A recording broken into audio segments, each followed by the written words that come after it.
Muitas pessoas que vão assistir e se consideram pró-Palestina, ou fazem parte aí do movimento da direita, ou da extrema esquerda que está protestando aí nas ruas com bandeiras do Hamas.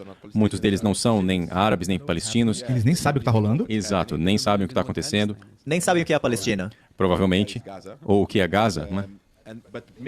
Mas muitas pessoas que sentem muita pena e muita dor com relação ao que está acontecendo em Gaza, se irritam muito com Israel e, obviamente, culpam o país por esse tipo de destruição, comparam o número de mortes e, obviamente, não são especialistas no conflito e, no fim das contas, isso cria mais problemas de ódio e divisão. E esse se tornou um assunto polarizado em muitos países. No Brasil, não há tanta polarização quanto na Polônia, no Canadá, nos Estados Unidos, onde há aí milhares de pessoas protestando contra a violência e com violência física, na verdade. Mas nós temos pessoas no Brasil que não entendem o que está acontecendo lá, não entendem a história do Hamas. Obviamente, o que você diz que não são um movimento de liberação, são um movimento fundamentalista religioso e não um movimento nacionalista.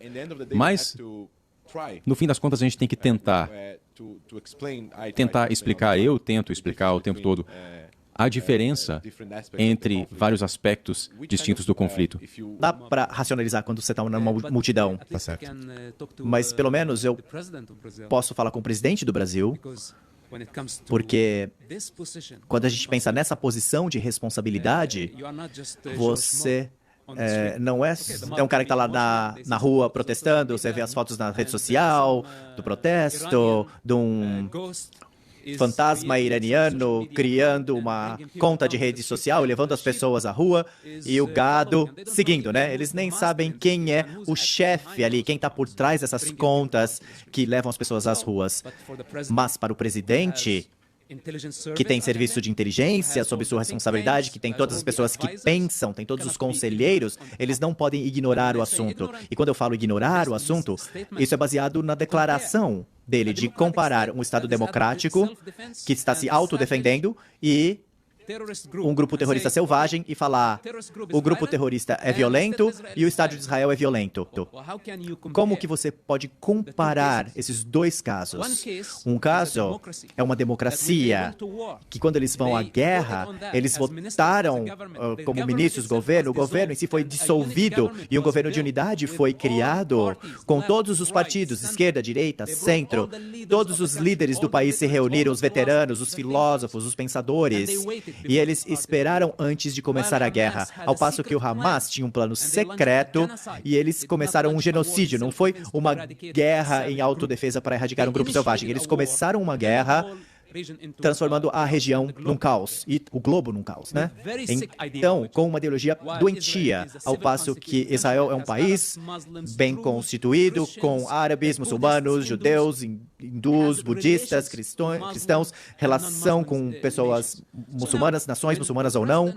Então, quando o presidente do Brasil compara, baseado em quantas pessoas morreram aqui e quantas pessoas morreram lá, esse é o julgamento de uma pessoa ignorante na rua, e eu nem vou desperdiçar meu tempo com isso. Mas como presidente, é preciso saber a diferença entre um genocídio, que é a matança sistemática de crianças, situações com pessoas sequestradas, né? O Hamas cometeu 3 crimes principais. Todo mundo que está ouvindo aqui precisa entender. O primeiro crime é o genocídio. O segundo crime tirar as crianças das pessoas, ou usar os escudos humanos. Depois, sequestrar pessoas para barganhar para a liberação dos assassinos em massa do Hamas que passaram dezenas de anos, estavam por dezenas de anos na prisão, voltando para a rua para que eles possam realizar mais ataques terroristas. Então agora, eu comparo isso com um país moderno, desenvolvido, que tem toda essa diversidade de vida nele, e falar, bom, é porque são milhares de mortes aqui, milhares de mortes lá, ou muitos milhares aqui e menos milhares lá. Não é assim que a gente pesa a situação. A questão é por que e como essas pessoas morreram, e por que e como essas pessoas morreram. Qual é o motivo por trás dessas duas forças? E qual é o objetivo de cada uma delas? O objetivo de Israel é restabelecer a ordem para conter o caos que o Hamas iniciou. O objetivo do Hamas é começar o caos e terminar com a ordem, acabar com a ordem. É bem claro. É assim que a gente tem que ver. Então, pelo menos se eu puder falar com o seu presidente para acordá-lo e para o restante do país, eu espero que vocês estejam ouvindo.